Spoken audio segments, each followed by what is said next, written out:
Hi, all. This is Julia Martin with theflyingcat.net. We just moved through the lunar eclipse in May, May 15th, 2022, Scorpio full moon, and Sun in Taurus. Hi, Mercury's in retrograde, Jupiter is in Aries. There's all that happening. And I felt called to lead a class, and I wanted to share with you the results of that class. So while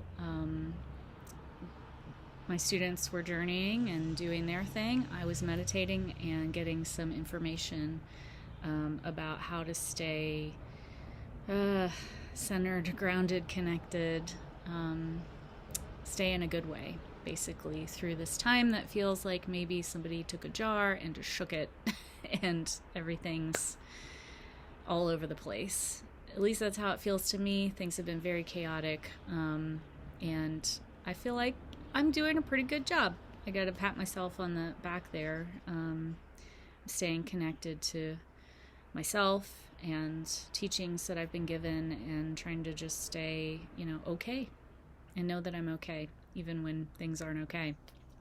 So, wanted to share this idea of just laying on the earthing.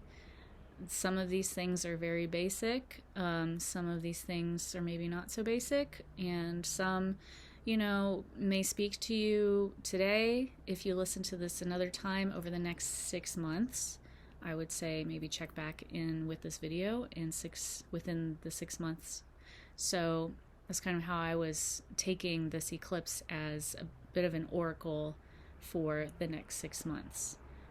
So personally, I was meditating and paying attention to what was coming up in my field, and then I took a nice journey to the core of the earth, and it was really wonderful.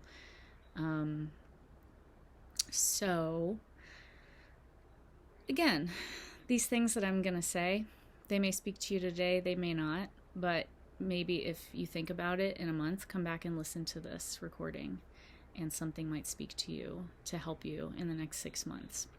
So, laying on the earth. Thankfully, where we are right now, it's really nice out, the sun's out, it's warm out, the grass is green, so we can get out there and do that. If you're not comfortable doing that, it's okay. You can lay on the ground in your house. You can lay down a blanket. You literally do not have to make contact with the earth, with your body. If you're not comfortable with that, you can lay anywhere. You can even lay on your couch and just envision, intend that you are connecting with the earth energy, and the earth energy is coming up. If you think about like a charging pad, we're on it all the time. It's just if we lay flat, then it can be a little easier for us to charge ourselves. So if you think about charging your phone, you plug it in, right? You got to leave it for a period of time so that the battery gets charged. Same thing. So you could literally lay down, zone out for 10 minutes, and that would help get you charged up so you have good energy again. Or so your energy can shift, as things have been shifting pretty intensely. So staying in your heart.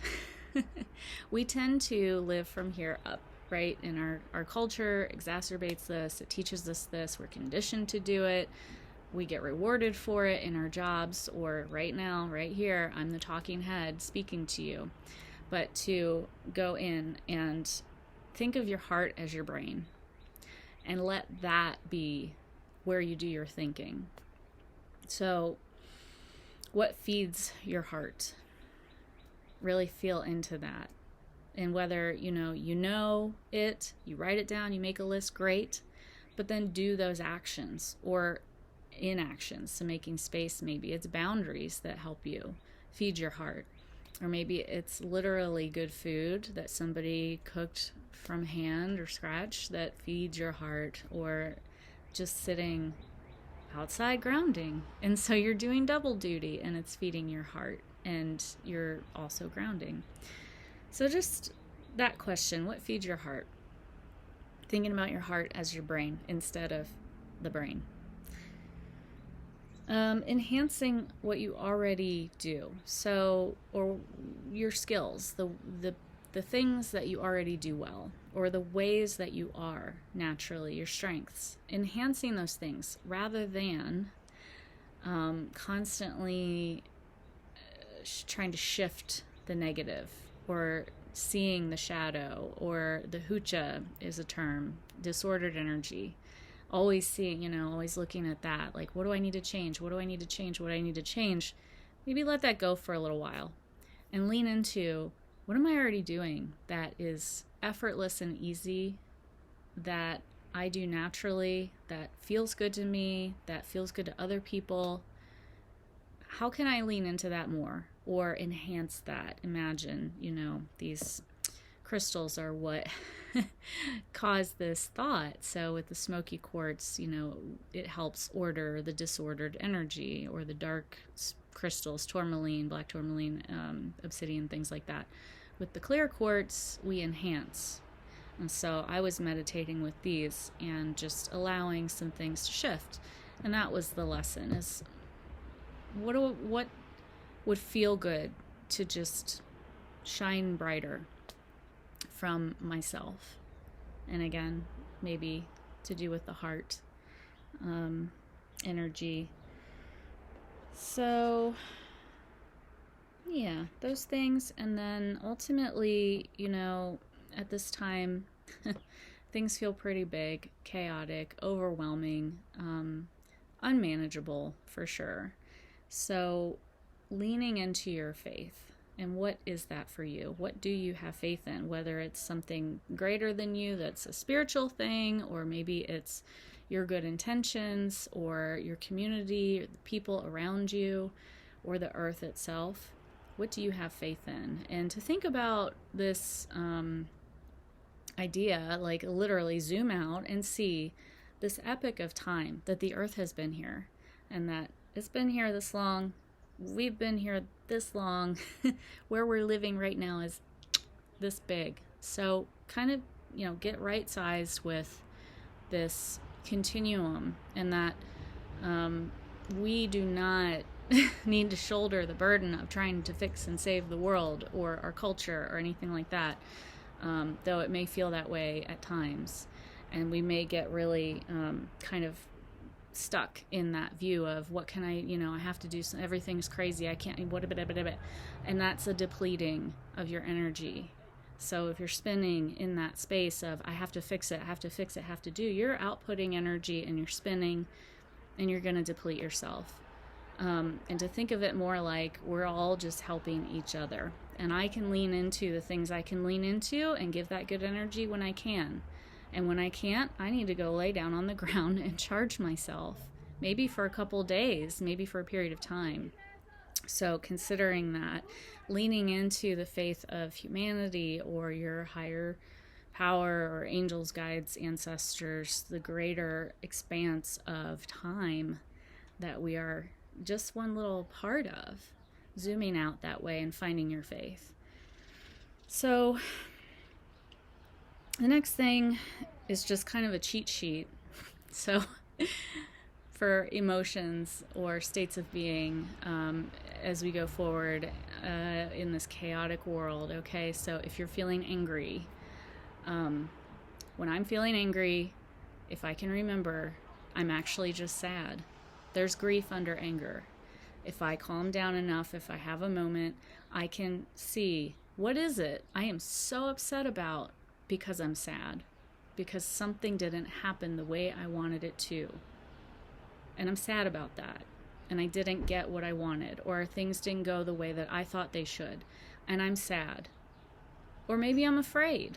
And so fear. Under fear is the need for safety.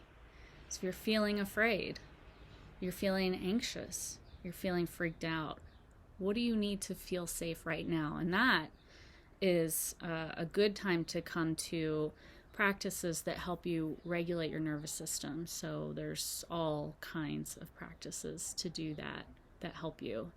3 deep breaths is a really good one. 11 breaths. So 7 counts on the inhale, 11 counts on the exhale. 3 times will shift your nervous system. So put that in your pocket. Okay. So these are quick checks for anger, is grief. Fear, I need to feel safe. Okay, let me shift my nervous system. Okay. The last one is noticing when we're not feeling connected, which happens all the time. But what is it? So I'm feeling disconnected from my partner. I'm feeling disconnected from myself. I'm feeling disconnected from the world. What is the need that you have to help yourself get connected? And you might have to go back to those other feelings, find the way to feel safe that will help you get to feeling connected. All right. So there is a big lie that we're not allowed to do this work. We're not allowed to feel safe or calm or centered because the world is in chaos, because other people don't feel okay. That is not going to help anyone. For you to spin out and be in fear or anxiety or angry or inflamed all the time because the world is that way or you perceive it to be, it's easy to see that right now. That is only contributing and adding to the chaos of the world. So you are not helping anyone by staying out of whack. Okay, so trying to remember, okay, I need to come back to center, or I need a minute to just charge, or I need some time to myself if you can get it, if that's what you need. Letting people know what your needs are. Do your best. And we all have them, and communication can be very tricky at this time, of course, too. So, anger is grief, fear needs safety. If I'm feeling out of whack, I probably want to feel connected, and I'm feeling disconnected. Okay, take those with you, do good, and I will see you next time. This is Julia with theflyingcat.net. You can find me on Patreon, too, at Julia Cat Martin. Bye.